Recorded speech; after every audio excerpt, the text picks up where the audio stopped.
Guys আমি game খেলবো, কোনো প্লেয়ার পাচ্ছিলাম না, তো আমি চিন্তা করলাম যে আমি লোন অফ খেলবো। তো আমি লোন অফ দিয়ে এখানে র্যান্ডমলি ডো দিয়ে আমি স্টার্ট করে দিই। আর স্টার্ট দেওয়ার পর ম্যাচের ভিতরে এমন একটা ঘটনা ঘটলো যেটা একদমই আনএক্সপেক্টেড। আর আমার সাথে কি হলো লোন অফে গাইস, তোমার সম্পূর্ণ ভিডিও দেখতে থাকো।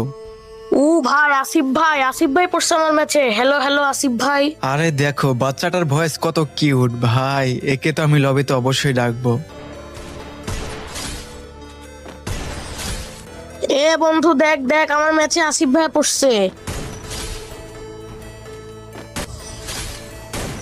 ম্যাচ জিতে গেছি। আসিফ ভাই প্লিজ আপনার গ্রুপে আমাকে একটু নেন, আমার একটা ধরেন। গাইস এরপর কিন্তু আমি ছেলেটাকে কিন্তু আমি গ্রুপে নিই, আর তারপর কি হয় তোমরা দেখতে থাকো। হ্যাঁ এখন বলো। আসিফ ভাই আমার তো বিশ্বাসই হচ্ছে না আপনি আমার অ্যাড ধরছেন। এতদিন আপনার ভিডিও দেখতাম আর এখন আপনি আমার ফ্রেন্ড লিস্টে। আচ্ছা তোমার কি কিছু লাগবে? স্টোর থেকে গিফট দেবো তোমাকে? না ভাই, আমার কিছু গিফট লাগবে না। আমার না আপনার গিল্ডে ঢোকার অনেক শখ, আমাকে একটু নিবেন? হ্যাঁ গিল্ডে তো নেওয়া যাবে, বাট আমাদের গিল্ডে ট্রাই আউট দিয়ে ঢুকতে হবে। আচ্ছা ভাই ঠিক আছে, আপনি কাস্টম বানান, আমি ট্রাই আউট দিচ্ছি।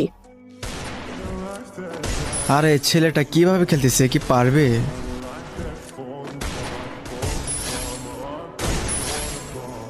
আরে আমি তো 3 রাউন্ড জিতে গেলাম, ছেলেটা তো একটা রাউন্ডে পেলো না। ওই দেখো আবার কান্নারি মুজিয়ে দেয়। আচ্ছা গাইজ চলো ওই ছেলেটাকে আমরা রাউন্ডগুলো জিতিয়ে দিই। ওরে কি মারলো এটা!